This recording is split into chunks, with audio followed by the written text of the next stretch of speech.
10장 1절에서 13절까지 말씀인데요. 신약성경 45면입니다.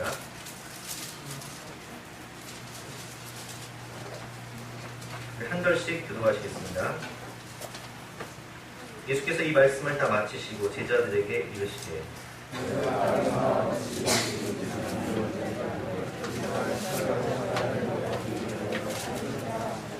그때의 대제사장들과 백성의 장로들이 가야바라 하는 대제사장의 관정에 모여 말하기를 밀란이 날까 하노니 명절에는 하지 말자 하더라. 한 여자가 매우 귀한 향유 한 복합을 가지고 나와서 식사하시는 예수의 머리에 부니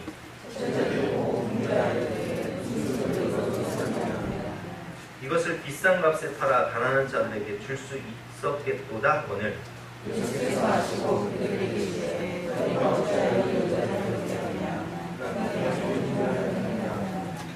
가난한 자들은 항상 너희와 함께 있거니와 나는 항상 함께 있지 아니하니라.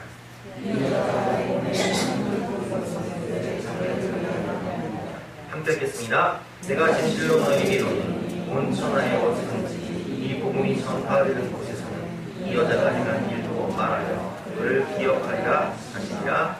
아멘. 오늘 말씀의 제목은 장례를 준비하는 사람이라는 제목으로 본 말씀을 의지해서 함께 은혜를 나누도록 하겠습니다. 몇 년 전 우리 친척 어르신 중에 한 분이 소천을 하셔서 장례식에 참석한 적이 있습니다. 그분은 예수님을 잘 믿고 또 기도하면서 믿음 생활을 잘 하시는 분이셨기 때문에 천국 환송 예배를 드렸어요. 그리고 친척분들을 다 만나뵈면서 그분이 누구냐면 우리 한 친척이신데 제가 시골에 안성인데 안성 큰아버지의 큰어머니 직속은 아니고 큰할아버지의 자녀들이니까 먼 친척이죠.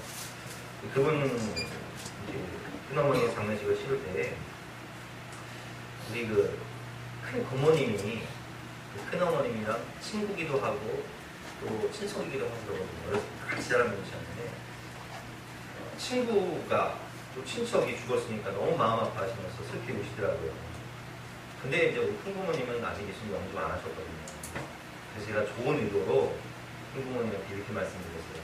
큰부모님, 우리 큰어머니는 예수님 잘 믿고 천국 가셨으니까 걱정하지 마시고 부모님 천국가 준비하셔야죠. 제가 여기 천국가 준비하는 것은 예수님 믿고 구원받을 준비하는 얘기인데 우리 큰부모님이 오해하신 거예요. 임 목사가 나보고 준비했다고 천국가 준비했다고 마음 상하셔가지고 오해를 하신 적이 있는데 여러분 오늘 제가 설교를 이렇게 제목을 말씀드린 후에 이런 말씀을 드린 것을 오해하지 마시라는 거예요. 꼭 여러분들도 오해해가지고 임 목사님이 오늘 설교 때 장례를 준비하겠다고 나 죽으라고 했다고 이렇게 오해하지 마시기 바랍니다. 이 말씀의 의미는 우리가 예수님 잘 믿고 천국 갈 준비를 잘하자 뭐 이런 의미지 여러분들 오늘 이번 주에 돌아가실 분 계시니까 장례 준비하십시오 이런 의미가 아니라는 것을 오해하지 마시기 바랍니다. 우리가 장례식을 가다 보면 준비된 장례식이 있고요. 준비되지 않는 장례식이 있습니다. 몇 달 전 우리 사모 외할머니가 소천하셨어요. 102세였는데 소천하시기 몇 달 전부터 요양원에 입원하셨고 요양원에 들어가신 이후에 복비를 끊으시고 몇 주 동안 이렇게 오락가락 하시면서 이미 예정된 장례식이었기 때문에 자녀들이 장례식을 차분하게 잘 준비를 했어요. 장례식장은 어떻게 할 것이고 절차는 어떻게 할 것이고 또 예배는 어떤 목사님이 주관할 것이고 음식은 어떻게 할 것이고 뭐 이런 것들을 차분하게 정리를 하고 또 유산 분배를 다 이렇게 질서 있게 해놓고 가셨기 때문에 그 장례식은 전혀 다툼도 없고 문제도 없고 아주 평안한 장례식이었습니다. 준비된 장례식이었기 때문에 그렇죠. 그런데 몇 달 전에 또 그 시기에 제가 또 다른 장례식을 참석했는데 그 장례식은 제가 가깝게 지내는 목사님의 사모님이 갑자기 돌아가신 거였어요. 뜻하지 않게 감기로 입원하셨다가 그것이 합병증으로 발전돼서 입원한 지 이틀 만에 갑자기 돌아가신 장례식이었기 때문에 너무 경황이었고 너무 슬프고 준비가 되지 않은 장례식이었어요. 근데 그 가족들을 만나 뵙고 위로하는 가운데 그분들이 그런 말씀을 하시더라고요. 너무 경황 없이 갑작스럽게 이런 죽음을 맞이하다 보니까 마음이 너무 슬픈데 그런 슬픈 마음 가운데 현실적인 문제들을 다 결정해야 되고 절차를 밟아야 되기 때문에 너무 마음이 힘들었다. 이렇게 말씀을 하시는 것을 들은 적이 있는데 여러분 우리가 확실히 알아야 될 것은 우리 지난 주간 요한복음 11장 나사로 공부하면서 주께서 사랑하시는 사람도 병들 수 있다 없다? 있다. 주께서 사랑하시는 사람도 죽을 수 있다 없다? 있다. 주께서 사랑하시는 사람도 뜻하지 않은 사고나 사건을 겪을 수 있다 없다? 있다는 거예요. 왜냐하면 성경 말씀에 이르기를 한 번 죽는 것은 사람에게 정한 것이기 때문에 그것이 질병이든 혹은 사고든 믿는 사람도 우리가 세월호 사건처럼 믿음 생활 잘하는 분들도 뜻하지 않게 우리의 사람을 만날 수 있고 또 지난 주간 중국에서 우리 한국 국적을 가진 귀한 어린 생명들이 뜻하지 않게 사고를 당해서 10명 넘게 우리가 장례식을 치는 걸 봤단 말이에요. 그 중에는 분명히 예수 믿는 사람도 있었을 거예요. 뜻하지 않게 주께서 사랑하시는 모든 사람은 다 죽는다는 사실을 잊지 말아요. 그렇다면 지혜로운 사람은 이 장례식을요 잘 준비하는 사람. 그래서 오늘 우리는 모두에게 임하는 이 죽음 앞에서 지혜로운 사람은 장례를 잘 준비하는 사람인데 오늘 장례를 준비하는 세 가지 부류의 사람들을 통해서 우리는 어떻게 이 장례를 준비해야 될까? 이 말씀을 통해서 함께 배워보도록 하겠습니다. 첫 번째는 예수님처럼 자기 자신의 장례를 잘 준비해야 합니다. 1절과 2절 말씀 같이 읽어보겠습니다. 시작! 예수께서 이 말씀을 다 마치시고 제자들에게 이르시되 너희가 아는 바와 같이 이틀이 지나면 6월절이라 인자가 십자가에 못 박히기 위하여 살리리라 하시더라. 아멘. 오늘 본문의 배경은 마태복음 25장 종말 설교에 대한 말씀을 마치시고 예수님께서 제자들에게 이르시되 2절 말씀에 보면 너희가 아는 바와 같이 이틀이 지나면 6월절이다. 예수님께서 이미 십자가를 지시기 위해서 예루살렘에 입성을 하셨고 그리고 모든 사역과 설교를 마치셨고 이틀이 지나면 6월절이기 때문에 그 6월절에 주님께서 붙잡히셔서 이틀이 지나면 내가 붙잡힐 것이고 고문받고 고문받고 희롱당하고 채찍맞아 그 다음 날이면 내가 십자가에서 죽을 것이다 라고 예언을 하시는 말씀이기 때문에 예수님에게 지금 남아있는 생은 고작 며칠밖에 안 되죠? 2, 3일밖에 안 돼요. 그러니까 예수님 입장에서는 정말 내 생이 마지막 3일 남았다. 그래서 자기 자신의 장례를 준비를 하시는데 여러분 우리도 마찬가지예요. 웰빙 시대이기 때문에 우리가 건강하게 사는 것도 중요하지만 웰다잉, 건강한 죽음을 준비하는 것도 굉장히 중요합니다. 제가 하이패밀리라는 가정사역 기관에서 배울 때 송기로 목사님 웰다잉에 대해서 굉장히 강조를 하시고 지금 고령화 시대잖아요. 여러분 특별히 고령화 시대에 우리가 건강한 죽음을 맞이하기 위해서 이렇게 살아온 날들을 정리하고 또 건강도 체크하고 고독사도 예방하고 죽음을 준비하는 행위를 웰다잉이라고 하는데 웰다잉을 하기 위해서는 우리가 여러 가지를 준비해야 돼요. 예를 들면 영정사진도 미리 찍어놓고 또 유언장도 미리 작성해놓고 재산 분배도 미리 해놓고 비문도 작성을 해놓고 이런 것이 안 되면 문제가 생겨요. 예를 들면 유언장을 작성하지 않고 재산 분배를 하지 않으면 평소에는 정말 너무 서로가 서로를 위하던 형제들이 부모님 소천 이후에 재산 분배 문제 때문에 서로가 서로에게 상처를 주고 원수가 되고 안 보고 사는 가정들이 너무 많기 때문에 외일 다행을 위해서는 나 자신이 정신이 있을 때에 유언장도 써놓고 재산분배도 해놓고 기문도 작성해놓고 가능하다면 자서전도 써놓고 이렇게 건강한 죽음을 준비하기 위한 예비 작업이 필요하다는 거예요. 그래서 성경을 보면 믿음의 조상들은 다 이렇게 소천하기 전에 하나님께 가기 전에 죽음을 준비하고 어떤 경우 야곱 같은 경우는 12아들 다 불러놓고 일일이 축복 기도를 해줬고 그리고 뭐라고 유언했죠? 내가 죽거든 이 애굽의 나를 묻지 말고 저양 땅 믿음의 조상들이 묻혀있는 그 막벨라 굴에 나를 묻어달라 이렇게 유언하는 모습을 볼 수 있었고요. 요셉도 마찬가지죠. 요셉은 애굽의 총리로 살았지만 애굽은 세상을 의미하잖아. 이 애굽에 세상에 소망을 두지 말고 내가 죽거든 너희가 출애굽할 때 이 가나안 땅을 향해 천국을 향해 나아갈 때 내 뼈를 추스려서 나를 가나안 땅에 묻어줘라.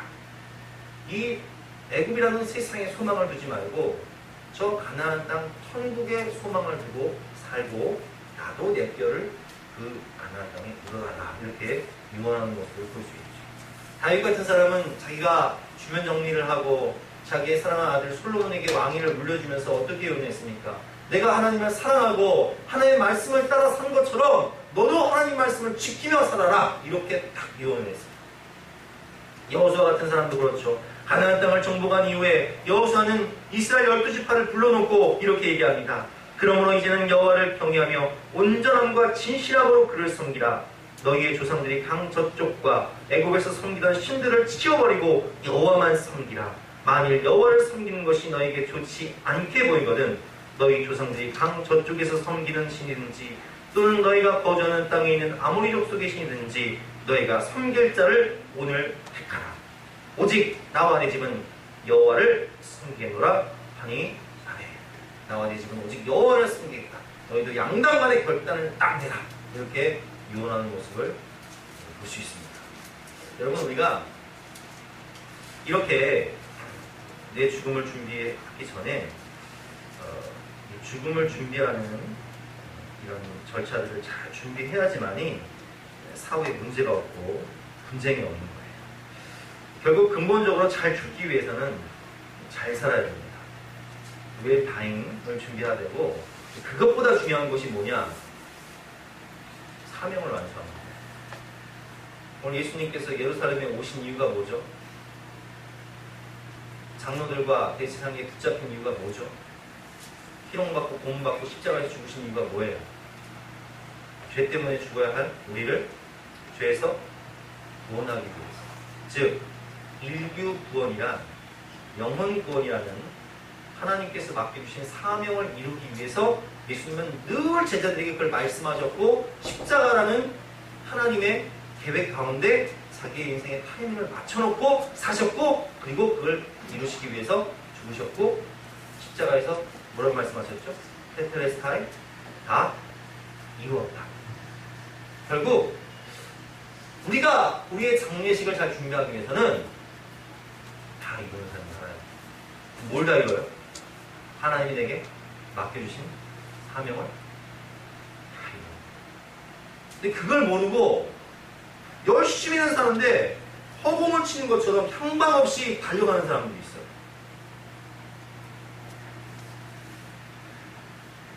고린도전서 9장을 보면 24절부터 한번 읽어볼까요? 우리 한번 교독해 볼게요. 운동장에서 다름질하는 자들이 다 달릴지라도 오직 상 받는 사람은 한 사람인 줄을 너희가 알지 못하느냐. 너희도 상을 받도록 이와 같이 다름질하라.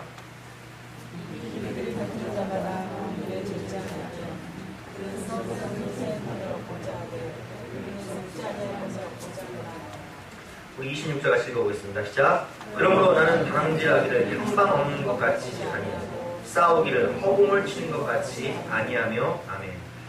이게 무슨 얘기예요, 여러분?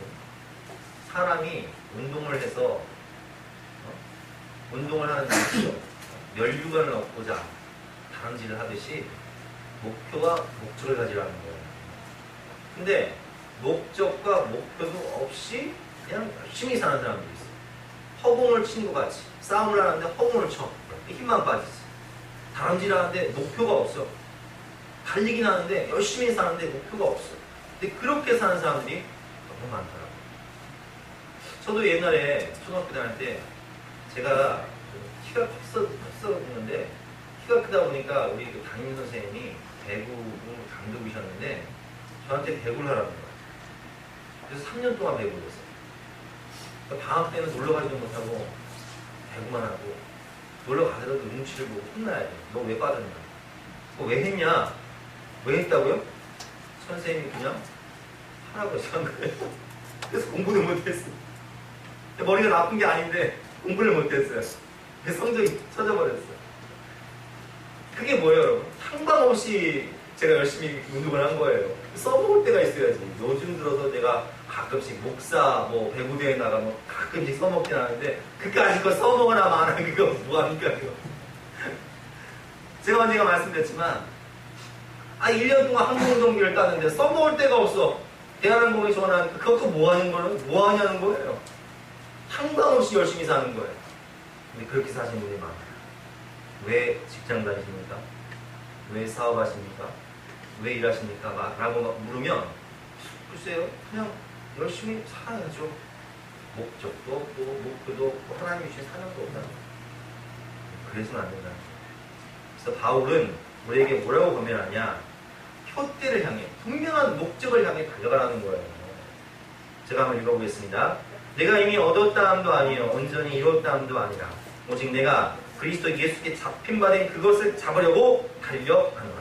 형제들아, 나는 아직 내가 잡은 줄로 여기지 아니하고 오직 한 일, 즉 뒤에 있는 것을 잊어버리고 앞에 있는 것을 잡으려고 표대를 향하여 그리스도 예수 안에서 하나님이 위에서 부르신 부름의 상을 위하여 달려가노라. 아멘. 인생을 분명한 표대, 목적을 가지고 살아가는 거예요. 하나님이 내게 주신 사명, 인생의 사명이 무엇인가? 나는 왜 결혼을 했고, 왜 아이를 낳았고, 왜 일을 하고, 왜 이렇게 열심히 사는가? 분명한 목적을 알라는 거예요. 그럼 그 목적이 무엇입니까? 우리가 아까 고린도전서 9장 22절과 23절에 보면 분명히 나와 있는데요. 바울은 자기 인생의 목적을 알았어요. 그럼 같이 한번 읽어볼까요? 시작! 약한 자들에게 내가 약한 자와 같이 된 것은 약한 자들을 얻고자 하니 내가 여러 사람에게 여러 모양이 된 것은 아무쪼록 몇 사람이라도 구원하고자 함이니 내가 복음을 위하여 모든 것을 행함은 복음에 참여하고자 함이라. 네. 사도 바울은 사도행전 20장에서 분명히 자기 사명을 알고 있었습니다. 성령께서 나에게 말씀하시기를 결박과 환란이 나를 기다린다 하나 예루살렘에 가면 결박과 환란이 나를 기다린다 하나 주 예수께 받은 사명 곧 은혜의 복음 증거하는 일을 마치려면은 나의 생명을 조금 더 귀한 것으로 여기지 아니하노라. 나는 죽을지라도 가겠다. 사명 완수하기 위해 살겠다는 거예요. 자, 그럼 제가 여러분에게 물어보겠습니다. 왜 결혼하셨어요? 왜 자녀를 낳으셨습니까? 왜 사업하세요? 왜 이렇게 열심히 하세요? 목적이 뭡니까? 목표가 뭐예요? 그걸 정확히 아세요. 여러분 왜 결혼하셨습니까? 따라해보실까요? 구원하기 위해. 누구를 구원해요? 그 인간을 구원하기. 그 인간을 구원하기 위해. 그럼 왜 자녀를 낳아서 잘 키워야 될까요? 뭐 하기 위해? 구원하기 위해. 제가 지난주간 성경 공부를 하면서 그런 말씀을 드렸어요. 우리가 자녀들에게 아무리 많은 유산을 물려주고 박사, 석사학위를 물렸다 할지라도 장례를 칠 때 전국에서 만나보자 그날 아침 거기서 이렇게 고백할 수 있다면요 목표가 없는 거예요. 그렇죠? 근데 아무리 많은 재산을 물려주고 박사, 석사학위를 물렸다 할지라도 천국 가보니까 없네. 전국에서 만나볼까 그날 아침 거기서. 그럼 여러분 그게 위로가 됩니까? 그 장례식이 위로가 돼요? 그 죽음이 소망이 있어요? 여러분 큰일 나는 거예요. 왜 일을 합니까? 왜 예배를 드려요? 제가 지난주가 수요일날 설교를 하면서 막 흥분을 했어요. 죄 짓지 말아라. 우상 숭배하지 말아라. 지옥의 문을 향해 달려가지 말아라. 막 흥분을 해가지고 설교를 했더니 예배 끝나고 집사님들이 막 목사님도 저한테 하신 말씀이에요. 그러시고 우리 아버지는 전화 오셨어요. 임 목사 왜 이렇게 흥분했냐? 그거 나한테 하는 소리냐? 근데 이게 무슨 얘기냐면 여러분 생각해보세요. 사람들이 죄 때문에 인생이 파괴가 되고 막 지옥의 문을 향해 달려가. 근데 제가 죄의 종이잖아요. 근데 하나님의 사람으로서 그분들이 분명히 그 죄 때문에 고통당하고 심지어는 파멸당하고 지옥의 문을 향해 달려갈 것을 알면서 신사적으로 점잖게 집사님 브레이크 잡으셔야 됩니다. 낭떠러진데 그 죄를 버리지 못하면 아이고 큰일 납니다. 이렇게 신사적으로 말할 겨를이 있어요 없어요? 지금 지옥의 문을 향해 막 시속 120km 달려가고 있는데 브레이크를 안 잡고 있는 거예요. 그대로 가면 막 남편을 떨어질 텐데, 그럼 어떻게 해요, 여러분? 그래서 내가 흥분을 합니다. 집사님 우상 숭배하지 말고, 죄 짓지 말고, 죄를 버리라! 막 흥분을 하는 거야. 나도 막 신사적으로 설교하고 싶은데, 안타까워서. 여러분, 우리가 왜 예배를 드리고, 왜 자녀를 양육하고, 왜 결혼을 하고, 왜 사업을 하고, 왜 돈을 버냔 말이에요. 인생의 분명한 목적과 사명을 알아야죠. 우리 주님은 자신의 인생의 목적, 십자가, 하나님이 주신 인류 구원의 사명을 이루기 위해 타임 스케줄을 딱 맞춰놓고 거기에 집중하며 사셨고, 오늘 장례를, 죽음을 3일 앞둔 붙잡히기 이틀 전에도 자신의 사명을 위해 그 사명을 완수하기 위해 묵묵히 십자가의 비아돌로로사의 십자가의 길을 걸어가신 모습을 알 수 있다는 거예요. 그래서 우리 자신의 장례를 잘 준비하기 위해서는 웰 다행도 중요하지만 하나님이 내게 주신 구원 영원 구원의 사명을 다 완수했을 때 예수님께서 십자가에서 못 박혀 죽으실 때 테텔레스타이 다 이루었다 말씀하시는 것처럼 하나님 내게 맡겨주신 영혼들, 가족들 한 영혼도 빠짐없이 다 구원했습니다. 이러고 장례식을 치러야 그 장례식이 진정 평안한 장례식이요 축복된 장례식인 거예요. 아멘?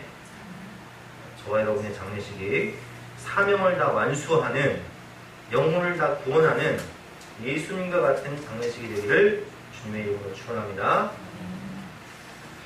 두 장례를 준비하는 사람들 두 번째 케이스는 대제사장과 장로들, 제자들의 모습이에요. 대제사장, 장로들은 어떻게 장례를 준비합니까? 3절, 4절, 5절 말씀 교독해 보겠습니다. 그때의 대제사장들과 백성의 장로들이 가야바라 하는 대제사장의 관정에 모여 5절 시작.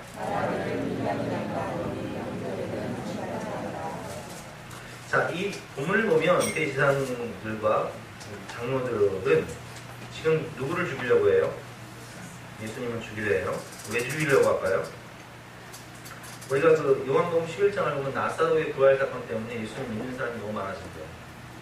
예수님의 인기가 하늘을 찌르고 또 예루살렘에 입성을 하셨기 때문에 백성들이 막 호산나를 외치면서 예수님을 막 임금 삼으려고 하는 움직임이 일어나니까 이 사람들이 위기감을 느꼈던 거예요. 정치적으로 위기감을 느꼈던 거예요. 그래서 야, 이거 큰일 났다. 우리가 정권을 놓치겠다 싶어서 예수님을 죽이기로 결심을 하는데, 이 말씀의 의미는 뭐냐? 그들은 자기의 성공과 명예와 세상적인 욕심에 눈이 멀어 누구를 죽여요? 예수님을 죽여요. 이게 누구를 죽여요? 모든 영혼들을 죽여요. 이렇게 사는 사람이 있어요. 예를 들면 우리가 요즘 큐티를 하고 있는데 여로보암 또 르호보암 어때요? 여로보암은 솔로몬의 충신이었죠.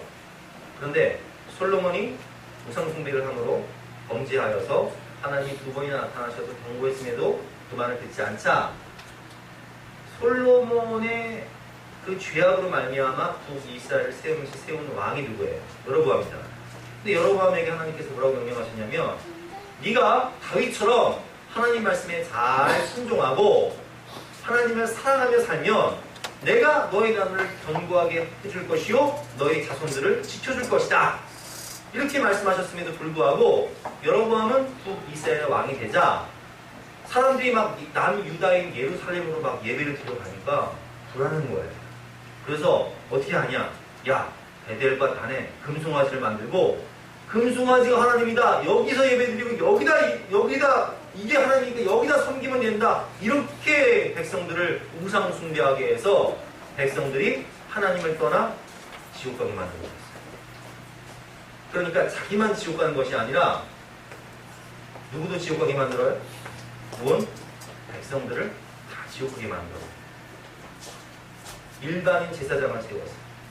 또 솔로몬의 아들이었던 르호보암은 성경을 보니까 아세라상을 온 산당에 세우고 산마다 세우고 나무 밑에 아이고 아세라 이 타락하고 음란한 종교를 다시 막 온 나라에 막 전염병처럼 퍼지게 하고 남색하는 자가 일어났다. 동성연애가 판치게 하고 백성들이 다 지옥 가게 만들어 버리니까 하나님이 애굽이라는 나라를 일으켜서 솔로몬이 만들었던 금방 때 애굽의 시사기 와서 다 뺏어가고 근데 그래도 정신 못 차리고 우상숭배는 못 버리고 뭐하냐? 녹방패 만들어서 허세버리고 있어요. 그게 르호보암의 삶이에요. 근데 여로보암이나 르호보암의 삶이 오늘 본문에 나온 대제사장들과 장로들의 삶입니다. 그들은 세상에 눈 멀고 취하게 눈 멀고 야망에 눈 멀고 물질에 눈 멀어서 예수님을 죽이고자 의논하나 실상 자기 자신의 장래, 영생, 천국을 준비하지 않아요. 이 땅에 태어나 죄만 짓고 지옥만 가는 것이 아니라 자기만 지옥 가는 것이 아니라 수많은 영혼들까지도 지옥 가게 만드는 삶을 살다가 멸망하게 되는 모습을 볼 수 있습니다. 비참한 삶이죠. 개념이 없어요. 또 제자들은 어때요? 제자들도 오늘 본문을 보면 개념이 없어요. 예수님께서 이미 수많은 십자가의 죽음과 부활을 예고했음에도 불구하고 예수님이 지금 이틀 후면 잡히셔서 돌아가시는데 장례를 준비해요? 안 해요? 안 해. 그리고 예수님의 장례를 준비하기 위해서 향유옥합을 깨뜨린 이 여인을 어떻게 해요? 손가락 치면서 비난하면서 미쳤냐? 이 여자가 미쳤냐? 이러고 있어요. 본문 8절과 9절 말씀입니다. 8절 9절 말씀 교독해 보겠습니다. 제자들이 보고 분개하여 이르되 무슨 의도로 이것을 허비하느냐. 9절 시작.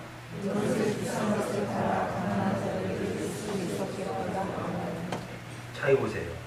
그들은 지금 개념, 주님이 지금 살 날이 얼마 안 남고 장례를 준비하셔야 되는데 거기에 대한 아무런 준비도 안 하고 그 준비를 하기 위해서 이 온 여인이 향유옥합을 부은데도 이 여인의 헌신과 사랑을 보지 못하고 세상의 눈 멀어서 하나님의 나라를 보지 못하고 손가락질하고 분개하고 시기하고 누가 의냐 누가 먼저냐 싸우고 영생을 보지 못하고 땅의 것만 보면서 시기하고 분진하고 다투는 모습을 볼 수 있습니다. 물론 나중에 제자들이 변화되긴 하지만 본문에서는 그렇다는 얘기죠. 그렇다면 또 세 번째 분은 어떤 사람이 있을까요?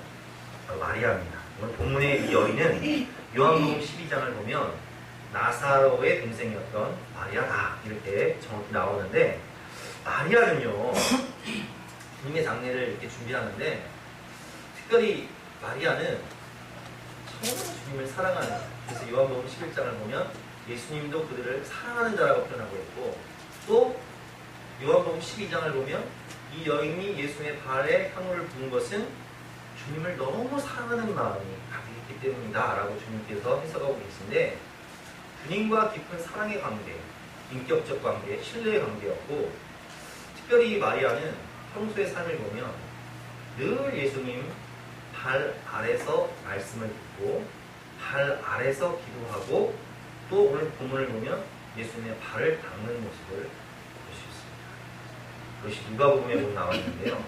누가복음 보니까 예수님께서 이 나사로의 집에 들어가셨을 때 예수님이 신방을 가신 거예요.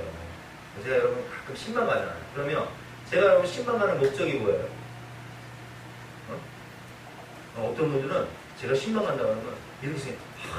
청소해야 되고 또 음식 뭐 준비해야 돼 이런 게 여러분 제가 청소 검사하러 가는 거 아닙니다. 제가 음식 먹으러 가는 게 아니에요. 저 뭐 준비하지 말라고 하잖아요. 제가 신방 가는 목적이 뭐예요? 하나님 말씀을 잘 받아서 예배 가운데 하나님 말씀을 잘 전달되면 그 말씀에 어떻게 하고 살아라? 순종하고 살아라. 그것보다 기쁜 게 없는 거예요. 근데 그 개념을 모르고 아니 목사님 오시면 청소는 어떻게 해야 돼? 음식은 뭐 해야 돼? 요것만 몰두하다가 말씀은 안 듣고 예배 시간 말씀은 안 듣고 엉뚱한 생각만 하다가 그냥 끝나는 경우가 있어요. 근데 누가 그랬냐? 마르다가 그랬어요. 나는 예수님이 신방 오신다니까 막 음식 준비하다가 정신이 없는 거야. 근데 마리아는 뭐예요? 39절 말씀 보니까 주님 발치에 앉아 뭐예요? 주님 말씀을 해봐. 그러니까 이 마르다가 열받아 버렸어. 지금 나는 청소하고 지금 막 음식 준비하고 정신이 없는데 저 철없는 동생은 지금 예수님 바로 알아서 말씀만 듣고 있네 이렇게 생각해요. 진짜 철없는 건 누구예요? 마르다야 마리아예요. 마르다가 적이 없죠. 예수님이 가신 목적을 깨닫지 못하는 거예요. 그래서 마르다가 예수님께 부탁을 하죠. 주님, 철없는 동생이 나 혼자 일하게 되는 것을 생각지 아니하십니까? 그를 명하여 나를 도와주라소서 이렇게 얘기하자 예수님께서 41절과 42절에 이렇게 말씀하십니다. 주께서 대답하여 이르시되 마르다야 마르다야 네가 많은 일로 염려하고 근심하나 몇 가지만 하든지 혹은 한 가지만이라도 족하니라. 마리아는 이 좋은 편을 택하였으니 하나님의 말씀을 듣고 예배드리는 이 좋은 편을 택하였으니 빼앗기지 아니하리라. 너는 이게 예배예요. 우리가 교회에 왜 나와요? 봉사도 중요하지만 예배가 먼저. 신방 왜 가요? 가는 거 아니에요. 저는 여러분들이 아무리 좋은 음식 막 차려져가지고 그거 먹었을지라도 하나님 말씀에 불순종해서 고통받으면 그게 제 뭘로 오는지 아세요? 살로 안 가고 눈물로 가요. 안 먹어도 상관없어요. 하나님 말씀에 잘 순종하는 것이 기쁨이고 보람입니다. 예수님도 마찬가지죠. 좋은 편을 택하는 겁니다. 마리아는 이처럼 주님을 사랑하는 마음으로 예배를 드리고 말씀 듣기를 사모했는데 어디에서 예배를 드렸다고요? 주님 발치에서. 또 이 마리아는요 예수님의 이 발 아래에서 간절히 눈물로 기도하는 사람이었어요.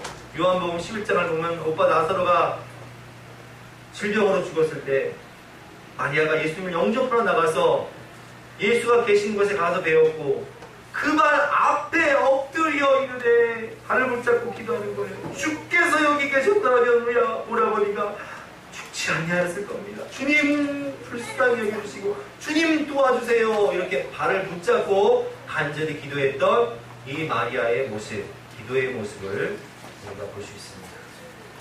그래서 이렇게 발 아래서 말씀 듣고 발 아래서 기도하던 마리아는 오늘 본문을 보면 예수님의 머리부터 발끝까지 요한복음 12장을 보면 예수님의 머리와 발에 그 300데나리온이나 되는 향유값을 깨뜨려 예수님의 발에 붓고 자기의 머리털로 예수님의 발을 씻기는 모습을 볼 수 있어요. 그럼 300데나리온이 얼마냐면 당시 노동자의 일당이 하루 일하면 한 데나리온 받아요. 그러니까 300일 일해야 됩니다. 300일 일해야 되는 돈이면 1년치 뭐예요? 연봉이에요. 그걸 하루에 그냥 한 번에 땅에 쏟아부어요. 왜 그래요? 주님을 사랑했기 때문에. 주님의 장례식을 준비해야 되는데 아무도 준비하지 않아. 예수님의 발을 보며 예배를 드리고 예수님의 발치에 앉아 말씀을 듣고 예수님의 발을 붙잡고 기도하던 마리아는 예수님의 발을 보며 무슨 생각을 하냐? 나를 위해 골고다의 험한 산길을 오르신 주님의 발, 나의 죄 때문에 십자가에 못 박혀 찢기게 될 주님의 그 발, 내가 장례를 준비하기 위해 주님의 발을 씻어드려야겠다. 주님의 몸을 향유옥합으로 씻어드려야겠다. 그래서 가장 소중한 자신의 향유옥합을 가지고 와서 주님 발 안에 깨뜨리고 이것을 부어 자기의 머리털로 주님을 씻기는 거예요. 그런데 이런 마리아의 행동을 제자들은 깨닫지 못하고 청량하지만 예수님은 칭찬하세요. 복음의 의미를 정확히 알고 있다고 칭찬하십니다. 10절부터 13절까지의 말씀 교독해 보겠습니다. 본문입니다. 예수께서 아시고 그들에게 이르시되 너희가 어찌하여 이 여자를 괴롭게 하느냐 그가 내게 좋은 일을 하였느니라.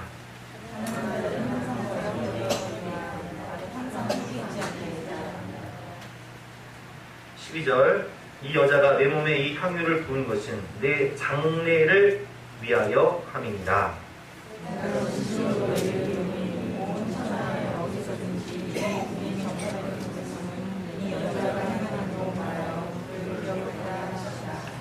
여러분 사랑하면요 아깝지 않은 거예요. 가끔 장례식을 치를 때 장례식에 참석해 가다 보면 어떤 분들은 이제 화장하기 위해서 관 속에 들어가는 분인데 옷을 최고로 좋은 걸 입혀요. 아주 비싸고 좋은 거. 화장터로 들어갈 관인데 제일 좋은 거예요. 왜 그런 줄 아세요? 다른 사람들은 뭐라고 해요? 아 이제 화장할 건데 불타버리면 없어질 건데 뭐 이렇게 좋은 걸 하냐. 근데 왜 그렇게 하는지 아세요? 사랑하는 사람, 사랑하는 배우자, 사랑하는 부모님에게, 사랑하는 자녀니까 마지막 가는 길 내가 해줄 수 있는 최고의 것을 해주고 싶어요. 사랑하면 아깝지 않아요. 사랑하지 않으면 어때? 아까워. 뭐 좋은 거예요. 그냥 대충 하지. 그렇기 때문에 마리아는 주님을 어떻게 사랑했다는 거예요? 최고로 사랑했다. 근데 주님께서 뭐라고 얘기하시냐면 12절 말씀 보면 이 여자가 내 몸에 이 향유를 부은 것은 내 장례를 위하여 합니다. 마리아만 지금 내 장례를 준비한다. 내 마음, 내 중심을 안다. 나를 이해한다. 나를 헤아린다. 이런 말씀이죠. 그리고 13절에 이렇게 말씀하시는데요. 내가 진실로 너희에게 이르노니 온 천하에 어디서든지 이 복음이 전파되는 곳에서는 이 여자가 행한 일도 말하여 그를 기억하리라 하시니라. 아멘. 이렇게 말씀하신 거예요. 복음이 전파되는 곳마다 이 마리아가 향유옥합을 깨뜨린 이 사건을 반드시 말해요. 그래서 마태, 마가, 누가, 요한, 사복음서에 다 기록된 내용이 바로 이 마리아의 헌신이에요. 근데 저는 이 말씀 묵상하면서 한 가지 궁금한 점이 있었어요. 아니 도대체 왜 복음이 전파되는 곳마다 예수님께서 이 마리아의 헌신을 전하라고 얘기하셨을까? 그럼 왜 그랬을까요? 복음이 전파되면 영혼들이 구원받고 양육받고 그들이 영적으로 성장하기 위해서 세워져야 할 게 뭐예요? 복음이 전파되면 끝나요? 선교지에서 복음 전파하면 끝나요? 그럼 뭘 세워야 돼요? 교회를 세워야 돼요. 아하, 주님이 복음이 전파되는 곳에 이 마리아의 헌신을 얘기해라. 이 사랑을 얘기해라. 이 희생을 얘기해라. 말씀하신 이유가 뭐냐? 모든 교회는 복음이 전파되어진 이후에 마리아와 같은 성도들의 눈물의 기도, 뜨거운 예배, 주님을 사랑한, 그래서 주님을 사랑하는 마음으로 가장 귀한 것을 깨뜨린 향유옥합을 깨뜨린 헌신 위에 교회들이 세워졌기 때문에 또 교회를 세우기 위해서는 그런 모범들이 필요하기 때문에 주님께서는 뭐라고 말씀하시냐? 복음이 전파되는 곳마다 이 여인이 행한 이 사건을 전해라. 그가 좋은 일을 하는 겁니다. 저는 이렇게 제가 사역했던 교회를 또 다른 교회를 방문할 때마다 교회 들어서면 뭘 보냐면 이 교회를 세우기 위해서 얼마나 많은 성도들이 눈물로 기도하고 사랑으로 섬기고 자신의 향유옥합 주님을 사랑하는 마음으로 나를 위해 십자가에 못 박히신 주님을 위해 나를 드리는 마음으로 내 몸을 찢는 마음으로 향유옥합을 드린 그 헌신 위에 세워졌습니다. 그게 느껴요. 제가 교회를 개척하고 느낀 것은 모든 성 구성물들은요 다 사형이 있어요. 강대상, 피아노, 드럼, 작은 컴퓨터, 화분, 소소한 것까지 저는 누가 어떤 마음으로 드렸는지를 다 알아요. 우리 주님은 다 아세요. 그러다 보니까 그런 성도들의 눈물의 헌신, 향유옥합을 깨뜨리는 그것을 알기 때문에 너무 귀하고, 또 어떤 경우 제가 잘 버리질 못해요. 화분 같은 경우도 다 씹으면 버려야 되는데 화분 같은 거 잘 못 버려요. 그 헌신을 안 해요. 교회가 그렇게 있어진다는 거죠.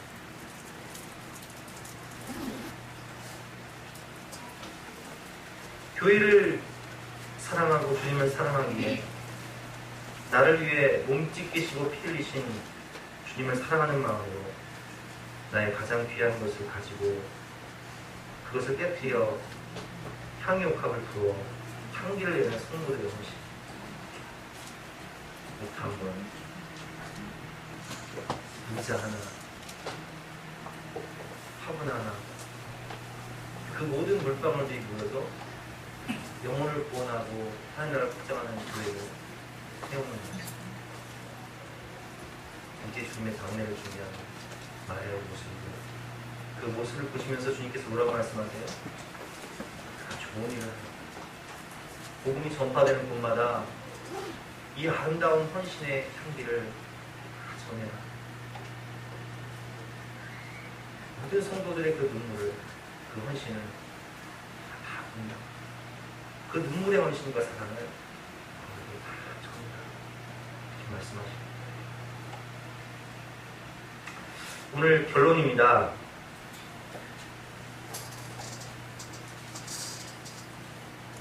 주님을 사랑했던 마리아가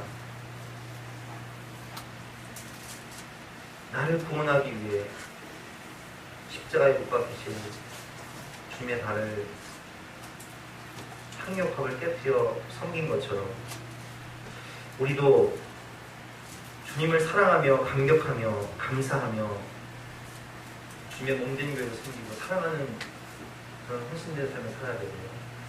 특별히 예수님처럼 내게 맡겨주신 영혼들 다 구원하여 다 이루었다, 이렇게 고백할 수 있는 저와 여러분의 삶이 되시기를 주님의 이름으로 축원합니다.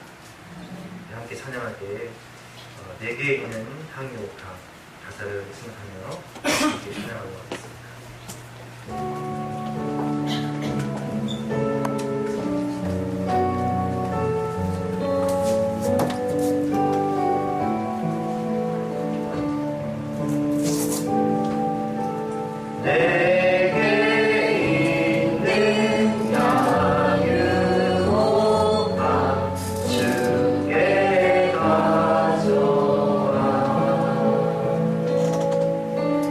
그발 위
우리를 구원하기 위해서 자신의 몸을 옥합처럼 깨뜨린 주님의 사랑과 그 희생과 헌신을 기억합니다.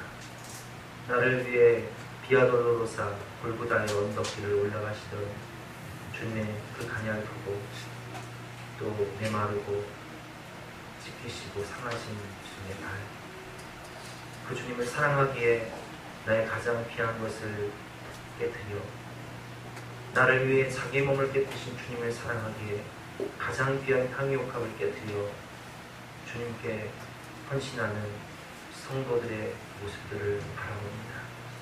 주님, 그 마음의 중심을 아시오니 우리가 더욱더 주님을 사랑하며 우리 성도들이 주님을 사랑하는 마음으로 향유옥합을 깨뜨릴 때에 하나님께서 그것을 기뻐 받아주시고 그 헌신을 통하여서 주님의 몸된 교회를 더욱더 아름답게 세워나가 주시고 많은 영혼들이 구원될 때 특별히 사랑하는 우리의 모든 가족들과 사랑하는 모든 이웃들이 친구들이 다 예수 그리스도를 영접하여 구원받을 수 있도록 은혜를 베풀어 주시옵소서. 우리가 눈 감는 날 주님께서 주신 사명을 다 완수하고 다 이루었다 고백할 수 있는 저와 우리 모든 성도님들이 될 수 있도록 축복하여 주시고 또한 눈물로 헌신하는 향유옥합의 그 마음의 중심을 보심으로 하나님께서 먼저 그의 나라와 기회를 구하는 주님의 백성들에게 이 모든 것을 더하시는 축복과 은혜 또한 넘치도록 허락하여 주시옵소서. 감사드리며 거룩하신 예수 그리스도 이름으로 기도드렸사옵나이다. 아멘. 별단 찬송 일어나서 211장 한 문제 찬송하시겠습니다.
향유옥합처럼 자신의 몸을 깨뜨리신 것은 우리를 사랑하셨기 때문입니다.